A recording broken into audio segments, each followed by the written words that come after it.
What up? It's your boy D, back at you with another video. So, you know your boy had to come back and talk about it. I know I'm a little late, okay? Guys, listen. I had got clearance, okay, to be able to walk into a shoe. So then I got be able to move and go to things and do my thing, right? So, because finally got that clearance, I went out with my friends to celebrate. I haven't seen a lot of my friends in like 3 months, okay? So, I had to watch Summerslam. Your boy had to get up early, do his due diligence, watch Summerslam through and through, and then I watched the post show on top of that, and then went back to some matches I wanted to see again. So, this is why this is coming out a little later than before. So, I'm here.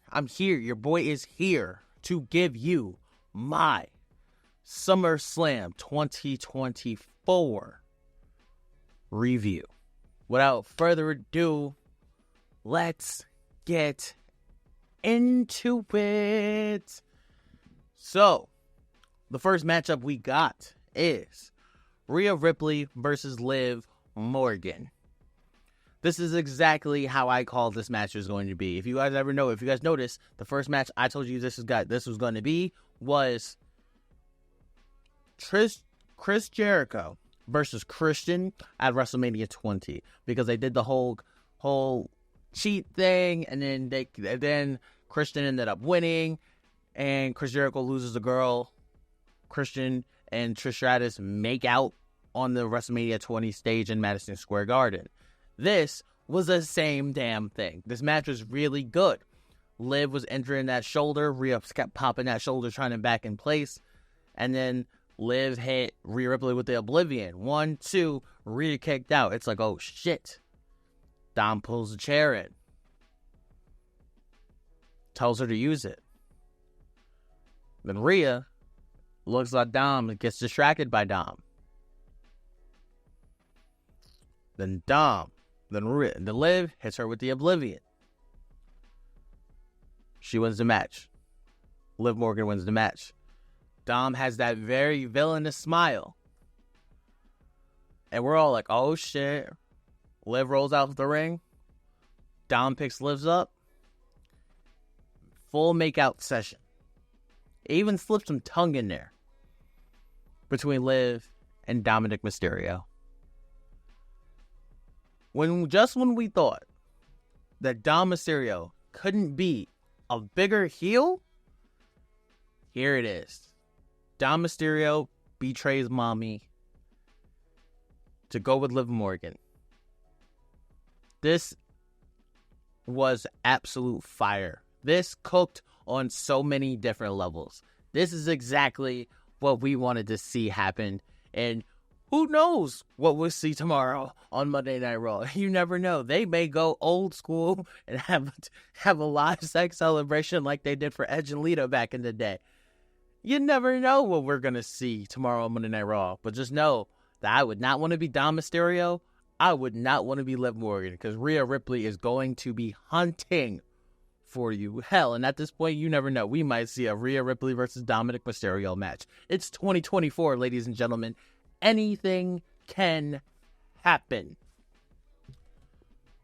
The next matchup we're going to talk about is Braun Breaker versus Sami Zayn. This is probably the shortest match on the card, but it was also very impressive. That little what you want to call it, Frankensteiner that Braun Breaker hit on Sami Zayn is always so damn impressive. And when Sami Zayn hit him with that suplex into the turnbuckle and was going for the haluva kick, and Braun Breaker speared the life out of him, I got hype. I got so damn hype, you don't understand. And then when Braun did the run in the ropes, and Braun Breaker hit Sami Zayn with that spear.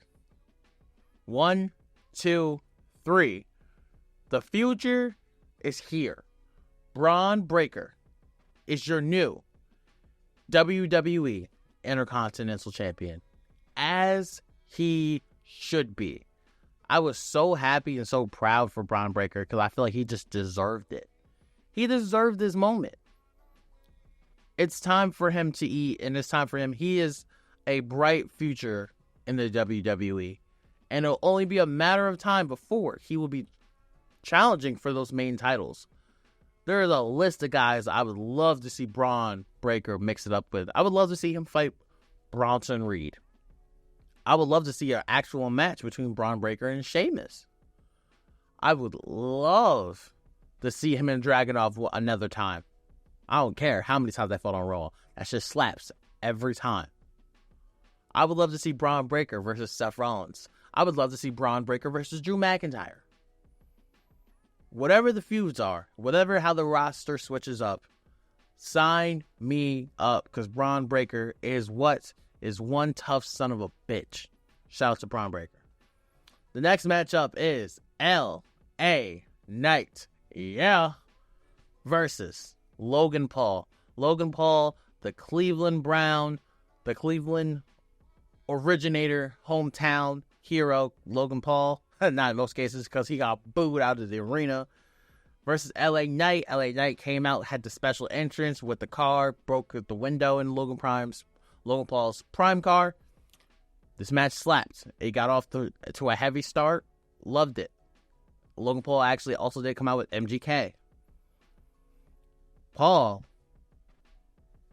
Logan Paul is something special. And I know people don't like him, especially with the transphobic comments he had earlier. But bro, when it comes to the sport of professional wrestling, Logan Paul is literally like no other. Logan Paul is absolutely disgusting as a wrestler. Bro, that little springboard moonsault he hit on LA Knight, you're telling me he's only had like 10 to 12 matches in his life? Are you kidding me? People are not going to like me for this comment, and I'm going to stand on business when I say it, because this is truly how I feel. What I'm about to say right now is truly how I feel. Logan Paul one day will be WWE champion. Period. I promise you, Logan Paul will be WWE champion. He would be one of the biggest heels in the business, hands down. Logan Paul is, and the most important part about Logan Paul, he plays a heel so well, and his matches are incredible. A sight to see. But more importantly, the finish of this match was perfect. When Logan Paul took the brass knuckles from MGK, punches LA Knight in the head, LA Knight gets a little wobbly, Logan Paul was going for the buckshot lariat, tried to hit him with the clothesline. LA Knight ducked. Boom, boom. BFT. 1, 2, 3. LA Knight is your new United States champion. Congratulations to LA Knight. This was so well deserved. This was so important for LA Knight to finally have his moment and his time to shine. It brought a smile to my face to watch LA Knight, who's been on a long road for 20 years, just to get to this moment. And now, he has gold to show for it. Who was the first challenger for LA Knight? Honestly, it's probably Carmelo Hayes or Andrade.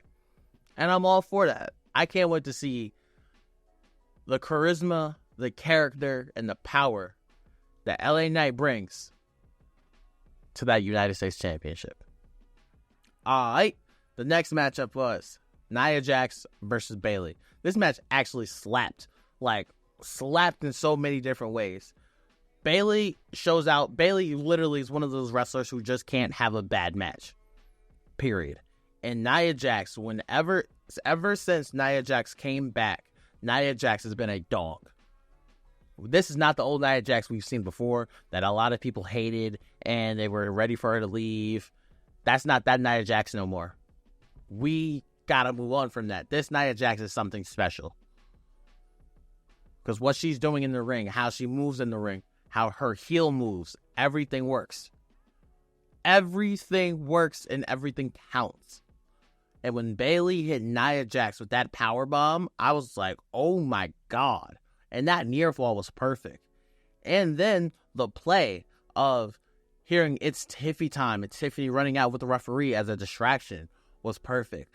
I was hurt but happy Tiffany didn't cash in, because I'd been very pissed off if she won the title and I wasn't fucking there for it. I would have been so mad, but I'm so happy that wasn't the case.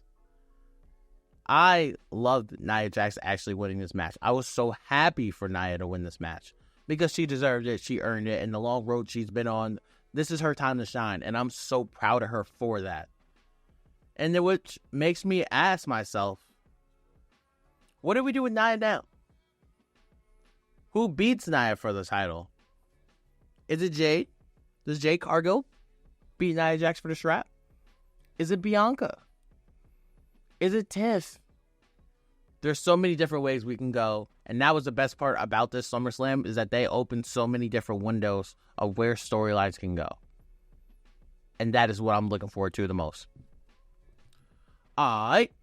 The next matchup is my match of the night. I thought this match slapped in all different levels of storytelling. Drew McIntyre defeats CM Punk. Drew McIntyre versus CM Punk was so fucking good. This match was fire. CM Punk's entrance was loud as hell. CM Punk came out in the pink gear, paying homage to Bret the Hitman Hart. Because as if you know on the internet, we all were predicting that this match would end in a SummerSlam 1997 type of way. They did tease the SummerSlam 97 moves, and just luckily Seth Rollins held back instead of hitting CM Punk with that chair. This match slapped. The way Drew McIntyre used his physicality was perfect. The way Seth Rollins was incorporated was perfect. The way Seth Rollins was abiding to some rules, not abiding to some rules, because he really wanted to see them kick the shit out of each other. The physicality was perfect. I thought Punk looked great in the ring for not fighting since January. I thought Punk looked absolutely great in the ring. It didn't look like there was any injuries that happened, and that was perfect. I love the fact of the emotional side, how the emotions got the best of him. Seeing that bracelet, and how when Seth Rollins put that bracelet on his arm, I like how pissed off CM Punk got. I like how pissed off Seth Rollins got, calling him an asshole, talking shit to him. And then Punk just said, all right, had enough, GTS to Seth Rollins. And then I love how Drew still had to cheat to win. I love how Drew had to kick CM Punk in the balls, and then the Claymore kick for him to win. And I love how pissed off Seth Rollins was to count that 3 count. I thought this match had so much storytelling. It was a lesson in elite storytelling. That's the best way to describe this match. A lesson in elite storytelling. This was my favorite match of the night. There was no table bumps. There was nothing. It was just perfect one-on-one storytelling. And this is one of the perfect matches that leads into the next Monday Night Raw. So to see where we go from there. And I cannot wait. Big props to CM Punk, Seth Rollins, and Drew McIntyre. The next matchup, Gunther versus Damian Priest. Damian Priest.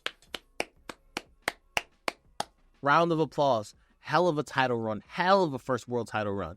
You are a star. An absolute star in this company. Damian Priest has the power to do anything he wants on this main roster. That's how good Damian Priest truly is. An absolute gem of a talent. An absolute guy of a talent. Gunther winning the World Heavyweight Championship. Oh my. Gunther's going to hold that title for a very long time. That's truly how I feel. Gunther's one of those wrestlers, bro. He's just so good. When you're talking about some of the best in-ring technical wrestlers, pound for pound, Gunther's in the top 5 in the world. That's how good Gunther is. A person I want to see Gunther face for the World Heavyweight title off top, Seth Rollins. Gunther versus Seth Rollins versus the world title is special. Bash at Berlin is coming up next. Who will be Gunther's first challenger for that title? I have a name for you off the top of my head. Ilya Dragunov. Dragunov versus Gunther for the title in Berlin, Germany? Oh, sign me up. That is going to be so special. It's going to be unheard of. That match is going to slap in all cylinders, and I think that will elevate Dragunov on his rise to fame. I think this match did perfect for both of them. It was hard-hitting. It was a physical battle. And not only did Damian Priest lose the title, it gave him direction on where he's going. The Judgment Day implodes. This will be the night. We remember that SummerSlam 2024 was the night the Judgment Day disbands. Because Damian Priest betraying Rhea Ripley. And then here Damian Priest. You have Dominic Mysterio betraying Rhea Ripley. And you got Damian Priest, who is betrayed by Finn Balor. I think we saw this coming. This is what it's been building to for a while. Damian's been very critical of Finn, giving him a lot of tough love. He's been slapping him around, pushing him around. And Finn just got tired of it. And this is where we are now. The Judgment Day is really no more. Everybody's pretty much on their own at this point. And now we get to see, where does JD stand in this? Where does Carlito stand in this? What is Rhea's thoughts? What is Damian's thoughts? Where do we go from here? And the best part about that, that's exactly going to be the storylines that carry over from Monday Night Raw. But one thing for sure is that after this match, Damian Priest has nothing to worry about because he is a star all by himself. Congratulations to Damian Priest, and congratulations to your new World Heavyweight Champion, Gunther. And the final match we have is Cody Rhodes versus Solo Sikoa, Bloodline Rules. This match cooked all the way to the very beginning of the match. I thought Solo Sikoa's entrance, fire. Solo has aura. People just need to stop being bitches and hating all the goddamn time. You have Cody Rhodes. He did the whole from the bus. You got to see that old doom doom doom doom doom doom music that they used to have like back in the day when I was watching like In Your Houses and WrestleManias. The little walks to the ring, fire. When I saw Arn Anderson backstage, I popped. I said, Arn Anderson? Double A Arn Anderson? Back on WWE television. Which makes me ask questions. Could his son, Brock Anderson be on the way to WWE? Could that be a reason why Arn Anderson is back in WWE showing his face? Could Arn Anderson become Cody Rhodes' manager? I think that would be great. I think it would be perfect. And I know Cody Rhodes has done interviews talking about that. I think that would be really cool. Anderson said he called in a few favors just to make sure that they had Cody Rhodes' back against the Bloodline. And did they. When you saw in this match, I liked Solo's ring psychology. Solo had really good ring psychology in this match, where certain moves he just wouldn't let Cody do. When Cody tried to do the drop down punch, Solo caught his hand and just looked at him and said, nope, we ain't doing that. They tried to do the disaster kick, spinning power bomb. We got to see a spinning heel kick from Solo Sikoa. Solo Sikoa showed how much he's grown within these last 2 years. And no matter how Cody you would say that Solo's not ready, I think we got to see on a main level scale that it is Solo's time and Solo is ready to be a unstoppable force in the WWE. But man, when the Bloodline start to come out, KO and Kevin Owens and Randy Orton comes out, they take care of the Bloodline, run them off, and then Cody's going for the Crossroads 1, Crossroads 2, Crossroads 3, Jacob Fatu comes out. Jacob Fatu comes out and starts hitting these crazy ass fucking moves that nobody else can hit. His Samoan backdrop or whatever is disgusting. And then he hits this crazy springboard moonsault. Insane. Then takes him outside and does the splash through the table. I see he injured himself. He was caught in a walking boot. I hope I hope Jacob Fatu is in perfect health. I really would. We cannot afford injuries in this bloodline story where we are right now. And then you go to a point where all you see is Solo and Cody lying in the ring. And then you hear this sound. This loud sound. The crowd pops crazy. And it's for the return of the tribal chief, Roman Reigns. Roman Reigns walks out with a t-shirt that says OTC. Some people say it stands for Original Tribal Chief. What I say it stands for? Only Tribal Chief. Our Tribal Chief. That's what I think it stands for. Roman Reigns walks out, jogs into the ring. Reigns gives Solo a Superman punch. The crowd goes crazy. The crowd is rocking. It is loud. That stadium was going crazy. Roman Reigns gives a spear to Solo Sikoa. And then Reigns just looks at Cody. Just stares him down hard. And then just jumps out of the ring. And then Cody gives him that look. Okay. Cody gets up. Gives Solo Sikoa a crossroads. 1, 2, 3. Cody Rhodes retains, and it still is your WWE Undisputed Champion. And that's absolutely how it should be. That is the right move. That is the right decision. And with that being said, at the end of the night, you just see Cody Rhodes and Roman Reigns not breaking eye contact and looking at each other. And Reigns is just sitting there standing there and just staring at him. And what I picked up from that is Reigns looked at him like, I see you holding it down. I have some family business to attend to. I have some business to take care of. But when I'm done taking care of my family bloodline business,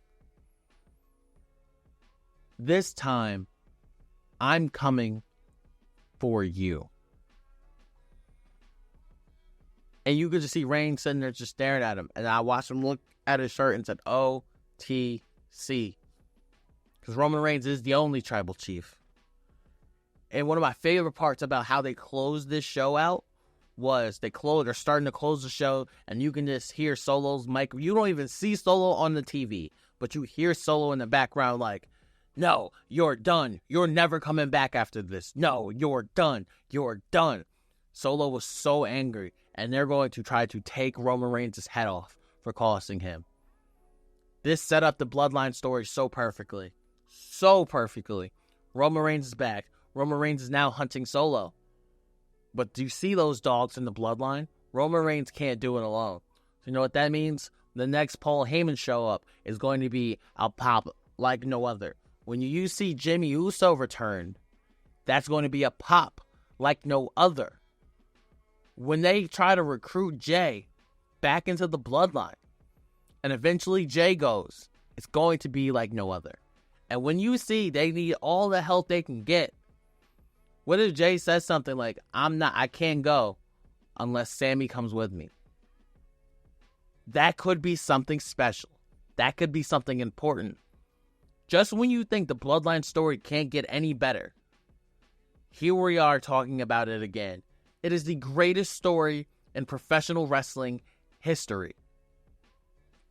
We have never seen a story this layered, this detailed, this important. And I'm here to tell you guys, this SummerSlam is one of the greatest SummerSlams ever. I don't know about if it's the greatest. I won't go that far.